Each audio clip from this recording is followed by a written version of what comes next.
მოგესალმებით მეგობრებო, გიბრუნდებით Talkpoint-ის მორიგი ეპიზოდით, სადაც თორნიკესთან ერთად ვისაუბრებთ შრომის უსაფრთხოებასა და ჯანმრთელობაზე.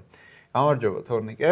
გამარჯობა შა. პირველ რიგში, მოდი, როდესაც ხალხს ეს სფერო, ეს პროფესია ესმის შრომის უსაფრთხოება და ჯანმრთელობა, ძირითადად სურათს საბუთებზე მიდის, ლაპარაკიან, წარმოდგენა გვექნება და რომ გამომარტოთ ჩვენს მსმენელებსაც რეალურად რას ნიშნავს ეს, რას ეხება და შენი ყოველდღიურობაც როგორია მათ შორის. პირველ რიგში ახსენდებათ ხოლმე მშენებლობა, ჩაფხუტები, ამრიკი ჟილეტები, რაღაც ბადეები, მოაჯირები, ვინც პროცესად ჩახედულია, იმას უკვე ნიშნები, საბუთები და გონიათ ხა მყავდა მეგობარი ამ სფეროში ახალი ვიყავ როცა უთხარი, ხო ეგ მარტივია, ჩვენს ყავს სამსახურში ხანდახანო მოდის ხო მე არ უყურებო, რაღაც ნიშნებს მიეკრავს და მიდისო. ხო და ხა მე ამ სწავლობ ამ სხვა მასალას. ძალიან დიდი სფეროა, როგორც შეხედო გააჩნია, ეგეთ მარტივიც არ არის. უშუალოდ ჩვენთან დაბალი რისკის სექტორია, ტიპი ჯორჯიაში ოფისები გვაქვს. 2018 წელს მიიღეს ეს კანონი ჩვენთან საქართველოს შრომის უსაფრთხოების და ამიტომ არის ახალი და 2019 წელს შეიცვალა და ესეთ სახე მიიღო, როგორც ახლა აქვს. მაშინ არ ეხებოდა მაგალითად დაბალი რისკის სექტორს და ახლა უკვე ეხება. ანუ მაშინ არ შედიოდა ჩვენაირი ოფისები? ასე. ხო და ზუსტად ამის გამო რა თან ცოტა მოულოდნელია ხომ როცა ახალ თანამშრომლებს შესავალს უტარებთ გამარჯობათ მე ვარ შრომის უსაფრთხოების სპეციალისტი თორნიკე და ცოტა უცნაურია ხომ რომ აქ რაში გვჭირდება როცა აუხსნით ხომ მე ყველაფერს დღის ბოლოს უკვე იციან რაზეა შრომის უსაფრთხოება. იდეაში შრომის უსაფრთხოება არის მართვის სისტემა, რომლის მიზანია სამუშაო ადგილზე დაიცვას დასაქმებულებიდან მესამე პირები, ვიზიტორები, კონტრაქტორები, აი ამ სამუშაო სივრცეში არსებული რისკების და საფრთხეებისგან. აი მარტივად რო ვთქვათ, ეს არის და ამაზე ვმუშაობთ. ერთელი დოკუმენტაცია რისკების შეფასება, პრევენციული ზომები, აი ამ ყველაფერს ემსახურება ეს სისტემა ავაწყოთ. და რა ტიპის რისკი შეიძლება იყოს მაგალითად ჩვენი ოფისით დავიწყოთ ხა აღნიშნე რომ თუნდაც მესამე პირებიც დაიცვას პოტენციური რისკებისგან. რა ტიპის რისკი შეიძლება იყოს მაგალითად ჩვენაირ ოფისში? აი მესამე პირები აღნიშნე, როცა კონტრაქტორი მუშაობს შენ სამუშაო ადგილზე მაგალითად რაღაცა რემონტი მიდის, რაღაც დანადგარებს აკეთებენ ან ელექტროსისტემას მნიშვნელოვანია რომ მე როგორც შრომის უსაფრთხოების სპეციალისტი თუ ის კომპანია მათაც ყავთ თავიანთი შრომის უსაფრთხოების სპეციალისტი, თავიანთი სისტემა აქვთ, რისკების შეფასება, სხვა დოკუმენტაცია აქვთ. შესაბამისად მე ვამოწმებ ადგილზე პრაქტიკაში როგორ არის. ნუ ხა შენ თუ გაქვს ყველა დოკუმენტი კარგია, მაგრამ შენ თუ მოდიხარ და ინდივიდუალური დაცვის საშუალებების გარეშე მუშაობ და სწორზე ელექტრიკოსი რომ მუშაობს ელექტროობასთან, რაღაც ჩართულ სისტემაზე, დიელექტრიკული ხელთათმანების გარეშე, დიელექტრული კიბის გარეშე, აი ეს ელექტრიკოსის შემთხვევაში. თუ სიმაღლეზე მუშაობს, ხო, მაგალითად სახურავზე მუშაობს, იმას შესაბამისი კამარი უნდა, ის მიმაგრებული უნდა იყოს, ნუ ძალიან ბევრი პროცედურაა. ახლა როცა მღებავი მუშაობს და ღებავს და არ აქვს რესპირატორი შესაბამის, ხო? ანუ აქ მაგალითად ქიმიკატიდან გამომდინარე ვიცით შევამოწმებთ მის მატერიალურ უსაფრთხოების ფურცელს MSDS-ი ქვია ინგლისურად და იქიდან გამომდინარე ვიცით როგორი IDS გამოვიყენოთ ინდივიდუალური დაცვის საშუალება პირბადე ანუ მაგალითად ესე კონტრაქტორი თუ მოდის ჩვენს ოფისში და ამას კონკრეტულ სამუშაოს აკეთებს, აქაც თქვენ აკონტროლებთ, ანუ მას უკეთია თუ არა და არა მისი გამომგზავნის სიტყვაზე ან თუ კომპანიაზე თანამშრომლობით, ის კომპანია არ არის ვალდებული და ჩვენი ვალდებულება რო შევამოწმოთ თუ ეგ როგორ ხდება? საბოლოო ჯამში პასუხისმგებლობა მაინც გადმოდის შენზე, ანუ სამართლებრივად. თუმცა ვალდებულები რა თქმა უნდა ისინი არიან, მაგრამ ვინაიდან ჩვენს სამუშაო ადგილზე ხდება ეს სამუშაოები, უშუალოდ მეც შემიძლია შევამოწმო, ადგილზე მივიდო, ნახო მაგალითად რამდენად იცავენ ისინი უსაფრთხოების ნორმებს. ნუ ისინი თუ გვეუბნებიან, რა ჩვენ გვაქვს მაგალითად წესი გვაქვს, რის მიხედვით ვაკონტროლებთ კონტრაქტორებს, რა მოეთხოვებათ, რა მოვალეობები აქვთ და ჩვენ რომელი წესები უნდა გაითვალისწინოთ, ხო?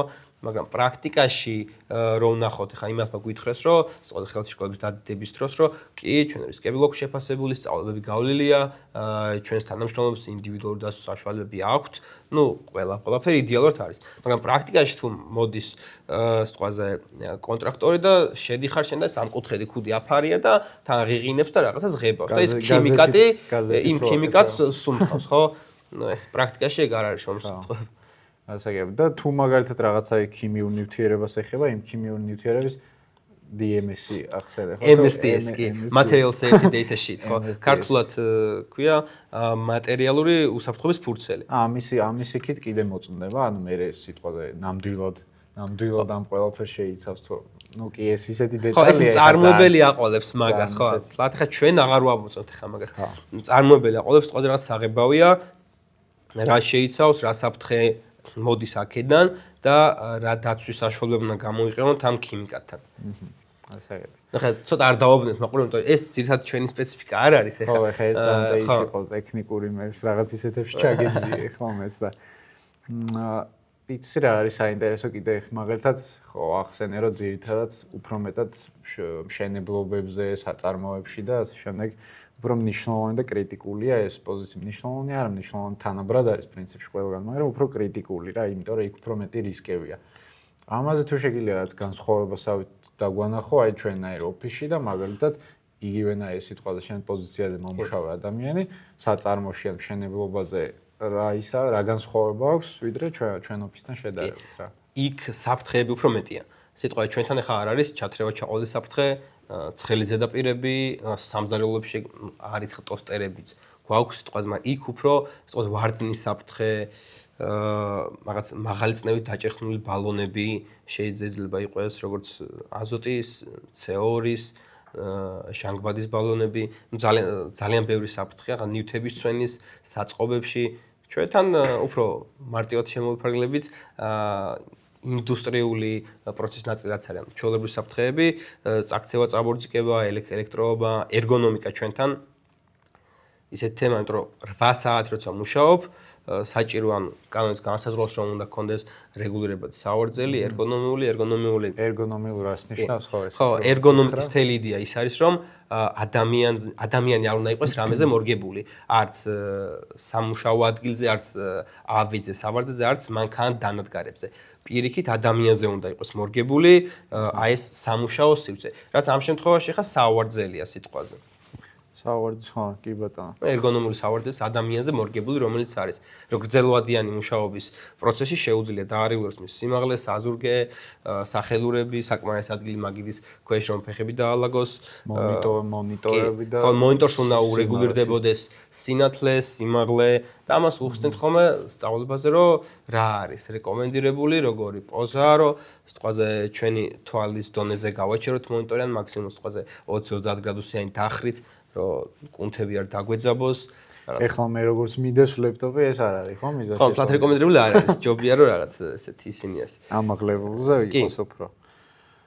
ყველაზე რისკის შემცველი რა შეიძლება იყოს სამუშაო სივრცეში? ნუ მოდი ჩვენთან ვთქვათ და მეორე სადმე? აი გააჩნია სიტყვაზე ელექტროობაც, ხანძარიც, თუმცა ყველაზე პრაქტიკული რაც არის რომ სულ რეკომენდაცია ვაძლევთ თანამშრომლებს რომ არ გამოიყენონ ტელეფონები სიარულის დროს. ანუ სტატისტიკა არის მსოფლიოში რაც ხდება ინციდენტები სამუშაო ადგილზე, წაქცევა, წაბორძიკება. ყველაზე ხშირად ხდება წაქცევა, წაბორძიკება და ამის გამო არის შემდეგ აქვთ თანამშრომლებს შეზღუდული შრომის უნარიანობა დროებით. აი ბიულეტენში რო გადიან. შესაბამისად. აი ხო ის ქუჩებში ვიცოდი მქონდა ეგ ის ინფორმაცია, მაგრამ ნიშნებიც რო არის უკვე რომ ფრთხილოთ რა. ტელეფონში იყურება ხალხი და ჩვენს გთხოვთ გამოიყოთ მოაჯირები მსგავსი ნიშნები ჩვენს გვაქვს უკვე. რას არ ანიჭებენ ხოლმე სათანადო მნიშვნელობას, როცა უსაფრთხოებას ეხება საქმე. თუნდაც უფრო ეხლა ამ მხრივ უფრო თანამშრომლებზე ვისაუბროთ რა, ვინც არ იცის და ამ სფეროში ჩახედული არ არის. მე მაგალითად როგორც თანამშრომელს რა შეიძლება გამომრჩეს ყურადღებიდან. ან რას უნდა მივაქციო ყველაზე დიდი ყურადღება. კი ბატონო. ზოგადად ბევრი რამეა და უფრო სერიოზული საფრთხეებიც არის. მაგალითად ინდივიდუალური დაცვის საშუალებების არ გამოყენება. თუმცა ჩვენთან ინდივიდუალური დაცვის საშუალებების გამოყენება ძირითადად უწევთ დიასახლისებს, ვინც ქიმიკატებთან მუშაობს დასუფთავება დალაგების პროცესში.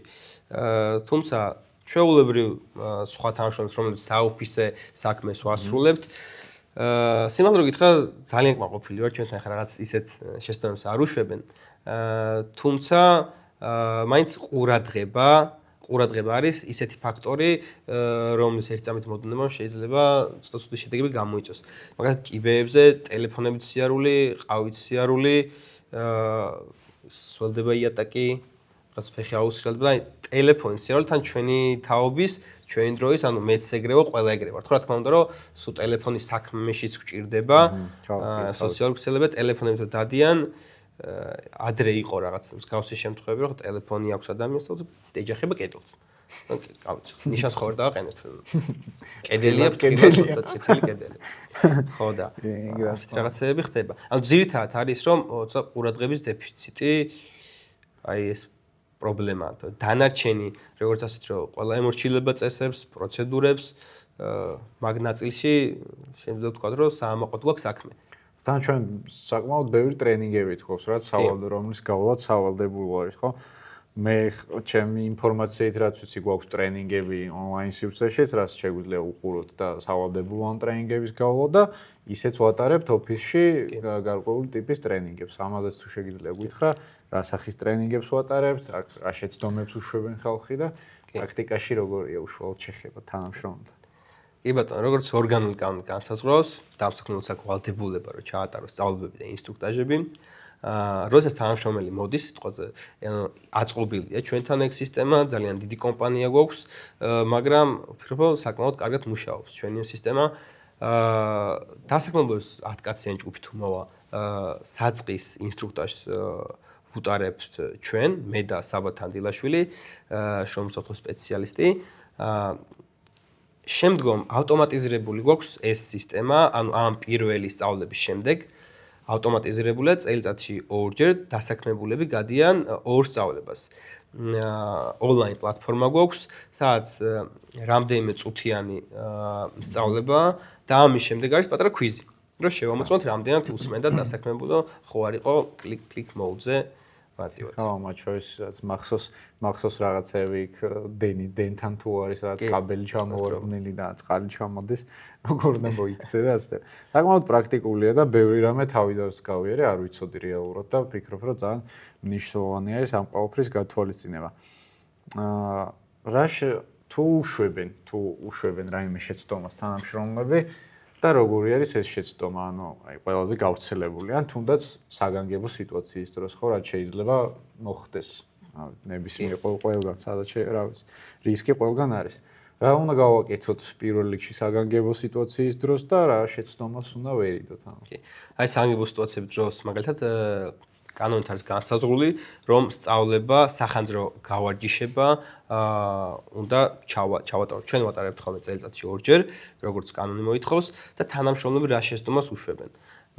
სირბილით გამოსვლა სწავლების დროს, მოტოციკლით ჩაფხუტის აღება, კურტკა ავიღო, ავიღე ჩემი ტელეფონი, ყურსასმენი, ჩემი ჩანთა, მაგ დროს, როდესაც გავიგებთ ხმოვან შეტყობინებას, შვიდად ვდგებით, თუ დროა კეტავთ ფანჯრებს, რომ დამატებითი ჟანგბადი არ მივაწოდოთ ცეცხლს, რეკომენდაციაა, რომ ელექტრომოწყობილობები უნდა გამორთოთ და შემდეგ 7 ნაბიჯით ვტოვებთ შენობას. გავდივართ ჩვენ კომპანიაში ისე გვაქვს აწყობილი სისტემა, გვყავს კოორდინატორები, ფაიემარშლები, პასუხისმგებელი პირები ამ პროცესზე, რომ მეც ვარ მაგ გუნდის წევრი, ადმინისტრაცია და უშუალოდ მენეჯერები, პროექტის ხელმძღვანელები, ეს პროცესი ძალიან ორგანიზირებულია, შეიძლება სიამაყით თქვა, იმიტომ რომ ქონდა ესეთი შემთხვევა,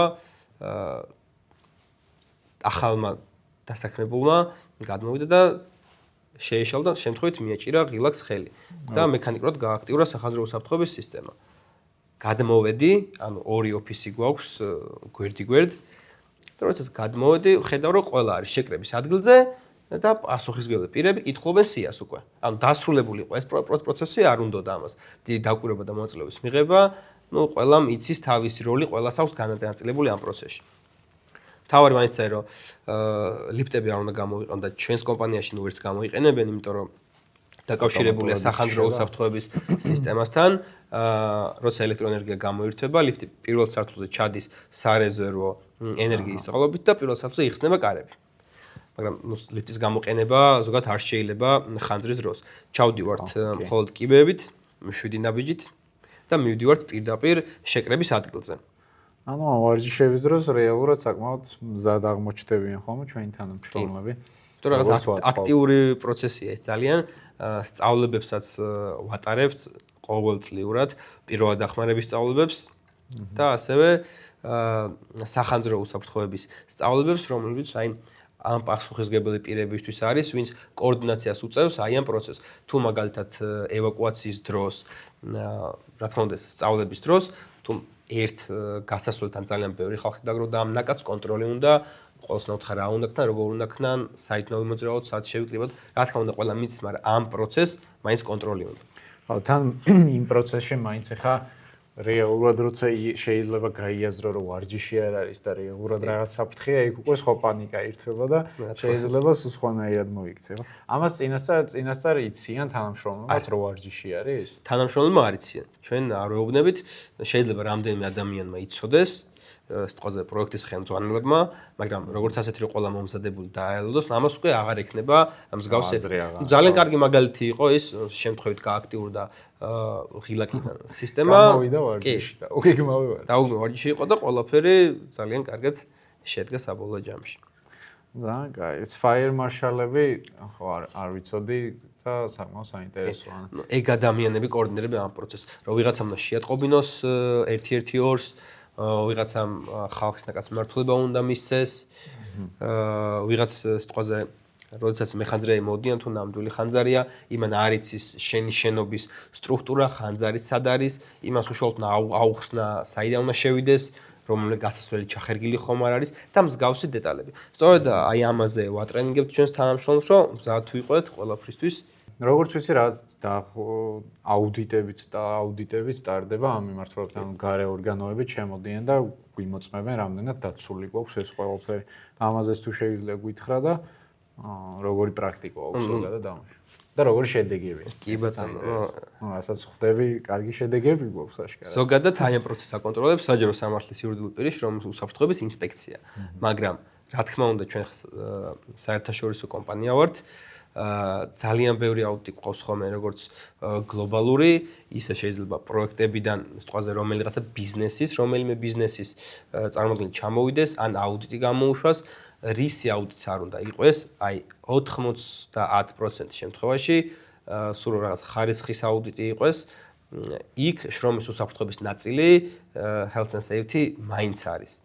რაღაცა ნაწილში და მოწმდება როგორც ჩვენი სისტემის გამართულება, ისე ფიზიკურად, სწორედ სახანძრო უსაფრთხოების სისტემა თუ გამართულია, ცეცხლმაქრები თუა, თანამშრომლობის სწავლებები გავლილი აქვს თუ არა და მსგავსი დეტალები.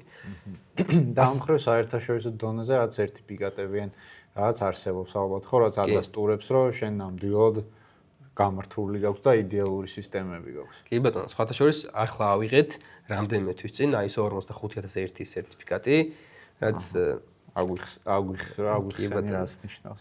ISO სტანდარტები ვიცით, ISO-ს ძალიან ბევრი სტანდარტი აქვს. ISO 45001 არის შრომის უსაფრთხოების სტანდარტი. ეს ნიშნავს, რომ შრომის უსაფრთხოების მიმართულებით შენი სისტემა აკმაყოფილებს ISO სტანდარტებს. მოკლედ გვიამაყება საკმაოდ საერთაშორისო დონეზე, გლობალურ დონეზე. თან ისეთი, ხო, ეფექტური სისტემა. ხო, ეს სიტყვაზე თელი ჩვენი კომპანიის დამსახურება, იმიტომ რომ როცა აუდიტი ჩამოვიდა, აქ მარტო შრომის უსაფრთხოება და მარტო ჩვენი თიმის აუდიტი არ იყო, სიტყვაზე აქ HR-ი, ადმინისტრაცია, ძალიან ბევრი დეპარტამენტი იღებდა მონაწილეობას ამაში, ამოწმებდნენ დეტალურად იმ პროცესს, სიტყვაზე როგორ ხდება შეტყობინება, კომუნიკაცია ჩვენ შორის, ნუ ამას მტკიცებულებები ძალიან ისეთი კომპლექსური პროცესი იყო და ამის მთელმა კომპანიამ მიიღო მონაწილეობა ამაში. და როდესაც ამ სერტიფიკატს იღებ, ანუ რამე ვადაავს მომდევნო წელს ისევ ხელმეორედ ტარდება. პერიოდულად უნდა განაახლო რაღაცეები, არის ისევ შემოწმება. სხვათა შორის აი რო თქვი სხვა დეპარტამენტებთან თანამშრომლობთ, აი ადმინისტრაცია მაგალითად ჩვენ და ადმინისტრაციის საქმიანობა არის გადაჯაჭვული ძალიან. ძალიან ბევრ რამეში ვიკვეთებით და გვეხმარებიან ბევრ რამეში. ახლა შრომის უსაფრთხოების გუნდი შედარებით პატარა, კანონითაც საქართველოს კანონის თანახმად 100 თუ 100 დასაქმებული ყავს 100 დასაქმებულამდე გჭირდება ერთი შრომის უსაფრთხოების სპეციალისტი, ხოლო 100-ის შემდეგ ორი შრომის უსაფრთხოების სპეციალისტი და უნდა შექმნა აპარატი. ჩვენთან ცალკე გუნდია შრომის უსაფრთხოების, მაგრამ ორი ადამიანი ვართ მხოლოდ. და თანამშრომლობთ მათთან ძალიან, იმიტომ რომ პრაქტიკულ რაღაცეებში, ტექნიკოსები, რაღაც სისტემების შემოწმება, აი ამ ნაწილში ძალიან გვეხმარება ადმინისტრაცია. და საკმარისია შენი აზრით ორი ადამიანი დიდი კომპანიის დატვირთვა როგორ მოდის? კი, დატვირთვა საკმაოდ დიდია, მიუხედავად იმისა, რომ მაღალი რისკის სექტორი არ არის. იქიდან რომ გამოდიან რომ საერთაშორისო კომპანია ვართ, როგორც გითხარი, ბევრი აუდიტი ჩამოდის, შენ ყურადღება ბევრ მხარეს უნდა გაანაწილო, მოკლედ. და შენი დრო. თუმცა ყავს ჩვენ საერთაშორისო გუნდი, ესე რომ ვთქვათ, გლობალური გუნდი, შრომის უსაფრთხოების, რომლებიც აი ძალიან გვასაპორტებენ. მაგალითად, ჩეკლისტები დაგვჭირდება, რამე დოკუმენტის შექმნა დაგვჭირდება, სწავლებები როგორ გვაქვს ჩვენ ავტომატიზირებული, ქართულად ნათარგმნის გვაქვს და ინგლისურადაც სიტყვაზე უცხოელი თანამშრომლებისთვის. აი ამ პროცესში ძალიან დაგვეხმარნენ ხელოვნური ინტელექტის დახმარებით. ძალიან გრაუში. და ეს პროპორცია 100 თანამშრომლამდე ერთი ხო? ეს ყველა ბიზნესში ერთი და იგივე არის თუ კატეგორიებსაც გააჩნია? არა, ყველა ბიზნესში ერთი და იგივეა. 20 თანამშრომლამდე თუ ყავს, შეგიძლია შენ თვითონაც იყო, თქო დირექტორი თუ ხარ, შენი შრომის უსაფრთხოების სპეციალისტი. რამე ის არ გჭირდება მაგისთვის? კი, სერტიფიკატი რა თქმა უნდა გჭირდება. მაგის წინაპირობაა, შეგიძლია კოლეჯი გაიარო, ან ბაკალავრის ხარისხი აიღო ამ სფეროში. კოლეჯები 2 წლიანია ხოლმე ძირითადად. 4 წლიანი შეგიძლია აიღო, მაგრამ თუ ბაკალავრის დიპლომი გააქვს რომელიმე მართულებით, შეგიძლია გაიარო აკრედიტირებული სახელმწიფოს მიერ აკრედიტირებული კურსი და შემდგომ 3 თვიანი სწავლების შემდეგ ჩააბარო სახელმწიფო გამოცდა. თუ ამ გამოცდას ჩააბარებ, შემდეგ გაქვს 3 წლიანი სერტიფიკატი შრომის უსაფრთხოების სპეციალისტის. ისა უნივერსიტეტში მე პირადად არ გამიგია შეიძლება ეხლა როცა ჩაობარე მაშინ 2019-დან თქვი რომ შემოვიდა როგორც კანონად და ალბათ მე დაიწყო უფრო ესე მასშტაბურად გავრცელებას.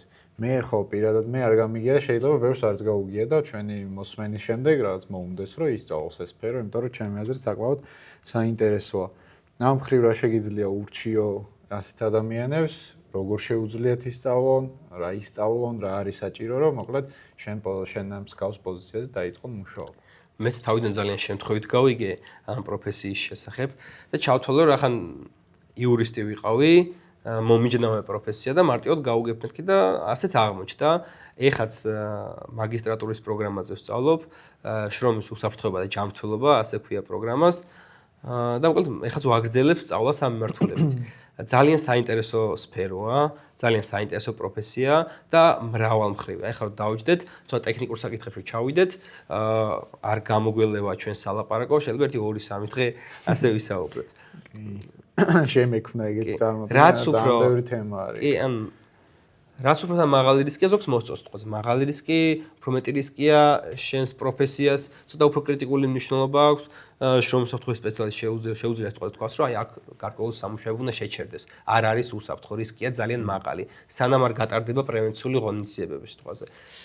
ახალგაზრდებს მოსწონს. მე ვადა ასეთ შემთხვევაში რაღაც ვადა აქვს კომპანიებს თუ მოვიდა სიტყვაზე და შეგიჩერეს საქმიანობა ამ პროცესში. შრომის უსაფრთხოების ინსპექცია იყენებს 3 სანქციას. ეს არის გაფრთხილება, ჯარიმა და სამუშაო პროცესის შეჩერება. და რა თქმა უნდა, გარკვეულ ვადებს გაძლევს გამოსასწორებლად. ჩვენ როცა ვაძლევთ რეკომენდაციას, ჩვენც ვუსაზღვროთ რაღაც ვადას. უბრალოდ შრომის ინსპექციას სხვა ძალა აქვს და ჩვენ სხვა ძალა. მე ვალდებული ვარ რეკომენდაცია გავცევ თქვა რომ ამ უბანზე სიტყვაზე სამუშაოები უნდა შეჩერდეს, სანამ არ გატარდება ეს პრევენციული ზომები, მაგრამ ახლა დამსაქმებელზეა დამოკიდებული, რამდენად გაითვალისწინებს მაგას. როგორც წესი ჩვენთან საქართველოში ეს კულტურა ნელა ღრმავდება, ყველა სწავლობს ამ პროცესს და ეხლა ვარ ძალიან აქტიურ ფაზაში, მოკლედ. იშვიათია სპეციალისტი, ვისაც აქვს რაღაც 10 წლიანი გამოცდილება. ვისაც აქვს 10 წლიანი გამოცდილება, მათ უცხოურ კომპანიებში აქვს მიღებული მთელი ეს პრაქტიკა. თან ახლა რასაც ვფიქრობ, მომავალი მithomits აბიტურიენტებისთვის, ვინც ახლა ირჩევს პროფესიას, საკმაოდ საინტერესო შეიძლება აღმოჩნდეს, იმიტომ რომ ჯერჯერობით რასაც ვფიქრობ, ნაკლებია შანსი, რომ ხელოვნურმა ინტელექტმა ჩაგანაცვლა. ხო, პრაქტიკული ნაწილიც აქვს ჩვენ საქმეს. მარტო ისაა, რომ რაღაც საგანგებო სიტუაციების მართვის გეგმები გაწერო, რისკების დოკუმენტი გააკეთო, ჩეკლისტები. პრაქტიკულადაც უშუალოდ დადიხარ, ნახულობ იქ უნდა შეგეძლოს, პრევენცია რომ მოახდინო ამისთვის. უშუალოდ უნდა მივხვიდე და ნახო, როგორი სიტუაცია და რას უნდა გავუკეთო ეს პრევენცია, ხო, ადგილზე რა საფრთხეებია უშუალოდ. ხელოვნური ინტელექტი ჯერ არ გონია შემეცილოს რამეში. მაქსიმუმ ტექნიკური საბუთების და მაგასაც ისევ ჩვენ გაგვიმარტივებს. ხო, მაგაში გაგიმარტივებთ. თან პრინციპში თქვენი უფრო მოვალეობასავით ის არის, რომ აირიდოთ ის საფრთხეები და დაიცვათ, ხო, ხალხი თუ მოხდა და მე გამოვასწორე, ეგ უკვე ეს ნაკლებად იცვლება. ამიტომ ამაში ხომ ვფიქრობ, რომ AI-ზე მეტად ადამიანის განსჯის უნარი ბევრად უფრო მნიშვნელოვანი და კრიტიკულია. და ბოლოს მოდი გითხარი, შეცვალა თუ არა ამ სამსახურმა და პროფესიამ შენი ყოველდღიური ქცევებიც? კი ბატონო, კი შეცვალა. და რა მხრივ? როგორ? აქამდე არასდროს წამიკითხია, აი, რო ვყიდულობთ ხოლმე თუ გინახა, ქართულებს ესეთ ჩვეობს, ტექნიკას რო ვიყიდით. რამეს ფურცელი რაღაც მოყვება, პირველი მაგას ვაგდებთ. და მე რეჭრაჭუნა ქაღალდს რაიც არის შეფრული. ხო, აი ეს ფურცელი არის ძალიან მნიშვნელოვანი ნებისმიერ მოწყობილობას, რაც მოყვება წარმოებლის მიერ, აი ეს უსაფრთხოების ინსტრუქცია, მაგას უნდა გავეცდოთ და ვნახოთ რა უწერია და როგორ უნდა გამოვიყენოთ. თუმცა იქ წერია ის უსაფრთხოების ინსტრუქციები. საღებავებს რო წერია არ შეჭამოთ და ბავშვს მოვარიდეთ. აქ უფრო დეტალური რაღაცები წერია. საღებავებთან სიტყვაზე MSDS-ი გვაქვს მატერიალურ უსაფრთხოების ფურცელი და იმასაც ძალიან მნიშვნელოვანია გავეცნოთ. ძალიან საინტერესოა. იმასაც კითხავ, მაგალითად, თუ არის რაღაც ისეთი, რაც არ წარმოუდგენიათ ადამიანებს, ან ვერ წარმოიდგენენ, რომ აკეთებთ მაგალითად ამ პოზიციაზე. კი ბატონო, ეგეთი არის. კანონის თანახმად სამუშაო ადგილზე წელიწადში ორჯერ უნდა გაიზომოს მიკროკლიმატი. ესენი არის ტემპერატურა, ტენიანობა, ჰაერის მოძრაობის სიჩქარე და სინათლის გამოსხივება. ზუსტად კანონი განსაზღვრავს ხო, რა მაგაზინე ზომადის. კი ბატონო, აი შენი სამუშაო, რომელი კატეგორიის სამუშაოში გადის, ყველაზე პირველი A, პირველი B, ამის მიხედვით რამდენი ენერგიის დანახარჯი და კანონი განსაზღვრავს აი ამ სამუშაოსთვის რა არის იდეალური ტემპერატურა და შემდეგ დასაშვები ტემპერატურა რა არის. თუ წერია სიტყვაზე რომ სიტყვაზე 21 გრადუსია 23 გრადუსამდე ჩვენ უნდა შევინარჩუნოთ ამ კატეგორიის სამუშაოსთვის უნდა შევინარჩუნოთ აი ზუსტად ეს პირობები მაგალითად ამდენ უნდა იყოს ტემპერატურა, ტენიანობა, ჰაერის მოძრაობის სიჩქარე, ხა რაღაც სამუშაოების კატეგორიებზე არ არის დამოკიდებული სინათლის გამოსხივება. სიტყვაზე აი აქ უნდა იყოს 500 ლუქსი ბუნებრივი და ხელოვნური განათების ერთობლიობა. ამას ვინ ადგენს, ან საიდან დგება და როგორი იზომება, ხო? კანონმდებელი ადგენს ამას, ტექნიკური რეგლამენტია და ზუსტად იმის მიხედვით მიყვები, სიტყვაზე რამდენი წერტილზე უნდა გაიზომოს ეს და სპეციალური ხელსაწყოებია, მულტიმეტრებია, მაგრამ ჩვენ სათითაო მოწყობილობა გვაქვს და ხდება ამ აპარატების კალიბრაცია. წელიწადში ერთხელ დააკალიბრო ეს აპარატები, რომ კი ნამდვილად გამართულად მუშაობს. და შემდეგ ჩვენ ვზომავთ ამას და თუ იმეს დაეჭებს ამ აპარატის სიზუსტე, საბუთის გვაქვს რომ გამართულია ეს აპარატები. ეს ტექნიკური დეტალები რაღაცები რაც არ ჩანს, არის. გარედან ჩანს გარედან ცეცხლმაქრები, პირველად დახმარების ყუთები, რისკების შეფასების დოკუმენტი, რამდენიმე ნიშანი, სახანძრო უსაფრთხოების სისტემა, სპინკლერები ჩანს და ცოტა ტექნიკურად რაღაცები არის. ძირითადად თუ ამაზე მიდის ხოლმე სახანძრო ცეცხლმაქრები, რასაც ვხედავთ და დანარჩენი ან მაქსიმუმ ფრთხილად რაღაცა სრიალა ზედაპირი ეკეთებს ხედავთ და ბევრი რაღაც თურმე ძალიან მაინც ცეცხლმაქრს პრიორიტეტი აქვს ძალიან ასე რომ მივაჭირო რა მოხდება და შეასწავლოს არ გამომიყენებია მასწავლეთ ერთხელ კი ბატონო კი ინსტრუქტორს ვატარებთ ხოლმე დრილების დროს როცა გავარიჩებას ვაკეთებთ დამატებით თუ ვაკეთებთ რაიმეს შრომის უსაფრთხოების ხელშეწყობისთვის რასაც მაგალითად კანონი არ გვავალდებულებს და ამის გარეთ ჩვენინებითაც ვაკეთებთ როგორც საერთაშორისო კომპანია მით. კი ბატონო, ხო, ჩვენი სტანდარტები გვაქვს, რაღაცებში ძალიან მომწონს, იმიტომ რომ უფრო მეტი გვაქვს დანერგილი, ვიდრე საჭიროა, მაგალითად, დეფიბრილატორები გვაქვს ყველა შენობაში ერთი და რომ მოდიახმეთ თანამშრომლები რომ უხსნიეს რა არის, ვიწყებ ხოლმე რომ აი ჰოლივუდის კინოებში აი ვინმეს რო ესვრიან და სასწრაფოს მანქანაში რო და აი ბევრი ღილაკები რო აქვს ეგ მოწყობილობა ხო იცით? და კი ვიცით და ხო აი ჩვენთანაც ეგეთი გვაქვს, ხო ერთი ღილაკი აქვს და ქართულად ლაპარაკობს. ქართულად. ძალიან მაგარი მოწყობილობაა. ძალიან პორტატული აპარატია მოკლედ, ორი ცალი პადი აქვს პატარა, რასაც მიაწებებ, ერთი ღილაკი აქვს და ქართულად ლაპარაკობს. ამაზეც ტრენინგდება ადამიანი. რა თქმა უნდა. მიუხედავად იმისა, რომ ძალიან მარტივია მისი გამოყენება, თუ სწავლება გავლი არ გაქვს, მაინც არ უნდა გამოიყენო. შეიძლება არ იცოდე და მაინც ამე გამოყენება. ჩვენ როცა მოვიტანეთ ეს აპარატურა, რა თქმა უნდა ჩვენ ვატარებთ პირველადი დახმარების ტრენინგებს დასაქმებულებისთვის. ამაზე მაინც ჩავატარეთ სხვა სწავლება. პირველადი დახმარებისას და უშუალოდ ამ აპარატთან როგორ დავიმუშაოთ. თუ იმას დაჭირდა, შეუძლიათ იკითხონ, ვის აქვს გავლილი პირველადი დახმარების ტრენინგი და ამ აპარატის გამოყენება ვინ იცის. მაგალითად ძალიან კარგი პრაქტიკა აქვს ჩვენ, რომ ოფისში ყველას, ვისაც პირველადი დახმარების ტრენინგი აქვს გავლილი, პატარა ეს სამაგრია და ნიშნები აქვს, რომ პირველადი დამხმარე და სახაზრო მარშალი. თუ რაიმე დაგჭირდა, იცი პირდაპირ ხედავ, ვისთან უნდა მიხვიდე და არ კარგავ დროს, უკაცრავად მეგობა რომ ეს დახმარება მჭირდება, ვის მიმართო. ძალიან კარგი, გადასარევი პრაქტიკაა. ძალიან დიდი მადლობა. მე მგონი რა საინტერესო ეპიზოდი გამოგვივიდა და მედი. რაც თავარია დროსთან მიმართებაში ვეცადეთ, რომ ყველაფერი მნიშვნელოვანი და ძირითადი გვეთქვა. მაინც ძალიან დიდი სფეროა და ძნელია რომ ყველაფერი ჩაატო. ხო და ამიტომ რა ვიცი, მაყურებელს მოუწოდებ, რომ თუ უფრო მეტი დეტალები გაინტერესებთ ამ სფეროზე, დაგვიტოვეთ კომენტარი, მოგწერეთ და ყავს კიდევ ერთი უშრომის და უსაფრთხოების სპეციალისტი, ან ისე თორნიკე გვესტუმრება და უფრო დეტალურადაც შეგვიძლია ამ ყველაფერზე ვისაუბროთ. ძალიან დიდი მადლობა. მადლობა მოწვევით გემშვიდობებით.